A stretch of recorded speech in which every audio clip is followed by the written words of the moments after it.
বাতালের এই যে চাচা চাচির ধাবা আছে, ফেমাস ধাবা, এই ধাবাতে এখন আমরা লাঞ্চ করব।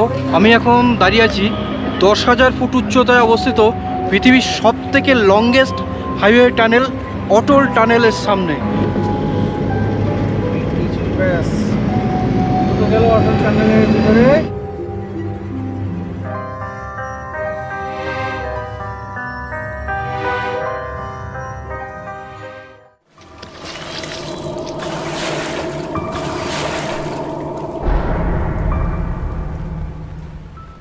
আমরা চন্দ্রতাল লেক দেখে ফিরছি।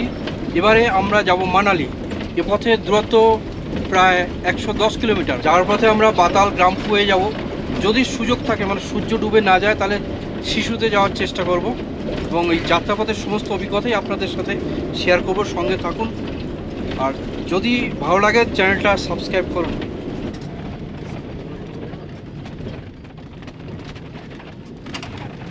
চন্দ্রতাল থেকে NH 505 এই 13 কিলোমিটার রাস্তা কিন্তু এমনি সিঙ্গেল রাস্তা, তারপর অফ রোড, প্রচণ্ড খারাপ রাস্তা। এই রাস্তাটুকু যেতে অনেকটাই সময় লাগবে। তো আমরা 13 কিলোমিটার যাওয়ার পর 505-এ উঠব এবং তার 3 কিলোমিটার পরেই বাতাল। Only one vehicle allowed at a time.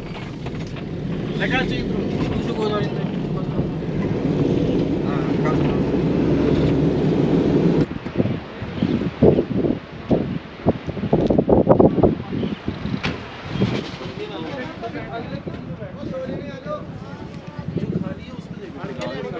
আমরা বাতালে এসে নেমে গেলাম। প্রচণ্ড খিদে পেয়েছিল, তো এখানে যে ফেমাস ধাবা, অতি প্রাচীন ধাবা, চাপ চাচের ধাবা আছে, ধাবা থেকে নেমে গেলাম।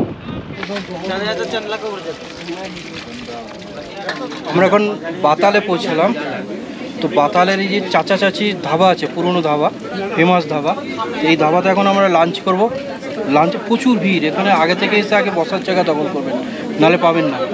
প্রচুর ভিড়, ঠেলাঠেলি করে এই যে রাজমা রাইসই পেলাম। এটাই তাড়াতাড়ি পাবেন, খারাপ করেনি রাজমা রাইসটা, তবে দামটা একটু বেশি মনে হচ্ছে, 150 টাকা।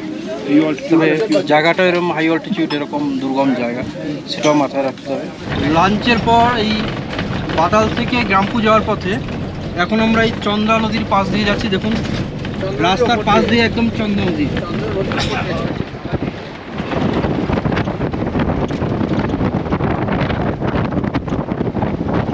রাস্তার অবস্থা প্রচণ্ড খারাপ। বেসিক্যালি রাস্তা বলে কিছু নেই, আমরা বলছি ন্যাশনাল হাইওয়ে, পিচ রাস্তা তো নেই, পাথর বেছানো রাস্তাও ঠিক নয়। নদীর পাড় দিয়ে পাথরের ওপর দিয়ে ড্রাইভাররা যেতে যেতে এটাই রাস্তা তৈরি হয়ে গেছে। বরফের মাঝখান দিয়ে রাস্তা, রাস্তার পাশে দুধারে বরফ এখনো কিন্তু জমেই আছে, এবারে মোটা বরফের চাদর, 20-30 ফুট বরফ আছে।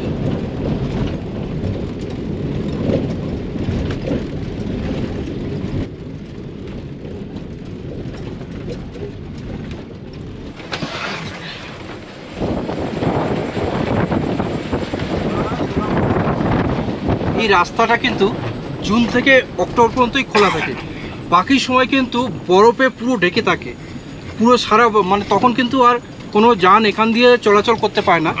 রিসেন্ট মানে 20-22 দিন আগে এই রাস্তাটা খোলা হয়েছে এবং বরফ কেটেই রাস্তা তৈরি করা হয়েছে, কিন্তু এখনও কিন্তু সেই ছাপ রয়ে গেছে। মানে কোথাও কোথাও 20 থেকে 25 ফুট বরফ এখনও রাস্তার মাঝে দুদিকে রয়ে গেছে। ছেড়ে দিলাম না।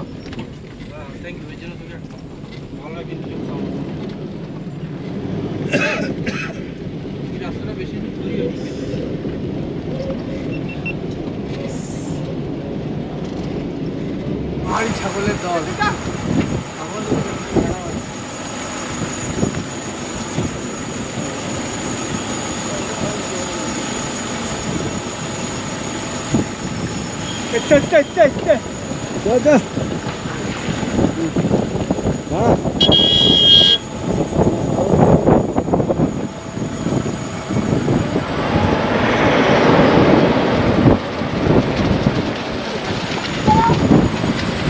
হঠাৎ করে চারিদিকে মেঘ ঘনিয়ে এলো এবং বৃষ্টিও শুরু হয়ে গেল।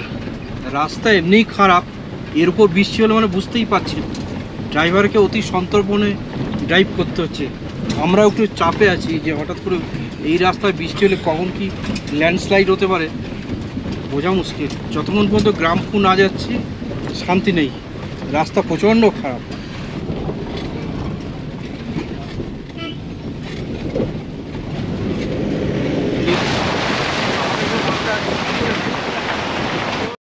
আমরা রোটাং পাসের রাস্তা না ধরে ছত্রু গ্রামফু হয়ে এলাম অটল টানেলের রাস্তায়, কারণ এ পথে মানালির দূরত্ব অনেকটা সংক্ষিপ্ত হয়।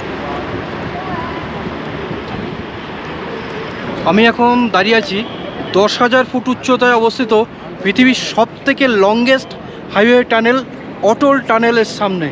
2020 সালে এই টানেলের উদ্বোধন হয়, আর এই টানেলের প্ল্যান করে গিয়েছিলাম আমাদের প্রাক্তন যে প্রধানমন্ত্রী অটল বিহারী বাজপেয়ী, তার স্মৃতিতেই এই টানেলের নাম করা হয় অটল টানেল। আর লেন্থ প্রায় 9 কিলোমিটার, এর দুটো পোল আছে। আমরা এখন দাঁড়িয়ে আছি নর্থ পোল। 9 কিলোমিটার পেরিয়ে মানালির দিকে যে রাস্তাটা আছে যেখানে শেষ হলো সেটা হচ্ছে সাউথ পোল।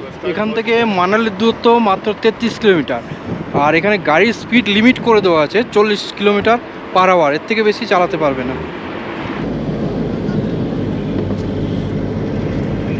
ব্যাস ঢুকে গেল অটল টানেলের ভিতরে। এবার 9 কিলোমিটার এই অটল টানেল এবার চলবে। কেটে দিলাম আবার 500 মিটার অন্তর অন্তর বোর্ড দেওয়া আছে যে কতটা ডিস্টেন্স বাকি আছে, এবং পুরো টানেলের ভেতরে আলো দেওয়া আছে। আলো অন্ধকারের কোনো ব্যাপার নেই, পুরোটাই আলো দেওয়া আছে। আর স্পিড লিমিট বেঁধে দেওয়া আছে। আগে যখন প্রথম দিকে যখন শুরু তখন 40, এখন দেখাচ্ছে 60 কিলোমিটার পার আওয়ার।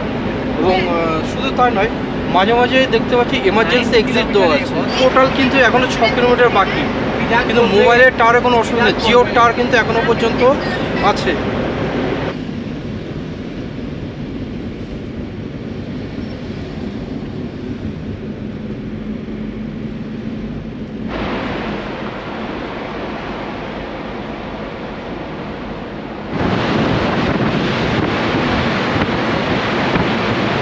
আমরা 1 কিলোমিটারও কম দূরে আছি।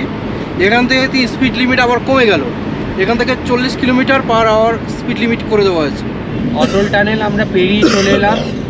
54 কিলোমিটারের যে রাস্তাটা ছিল সেটা মাত্র 9 কিলোমিটারে আমরা পার করে নিলাম, এবং সময় বাঁচল আমাদের অনেক।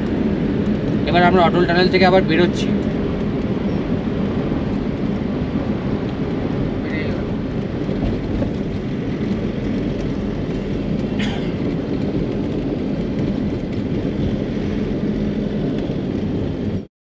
আমরা সিমলা থেকে স্পিতি সার্কিট শুরু করেছিলাম, আর শেষ করলাম এই মানালিতে এসে।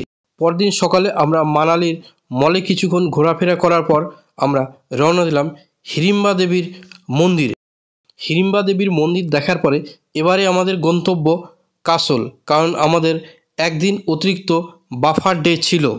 বন্ধুরা, ভিডিওটি যদি ভালো লেগে থাকে তবে চ্যানেলটি লাইক করুন, শেয়ার করুন আর সাবস্ক্রাইব করুন। ভিডিওটি দেখার জন্য অসংখ্য ধন্যবাদ।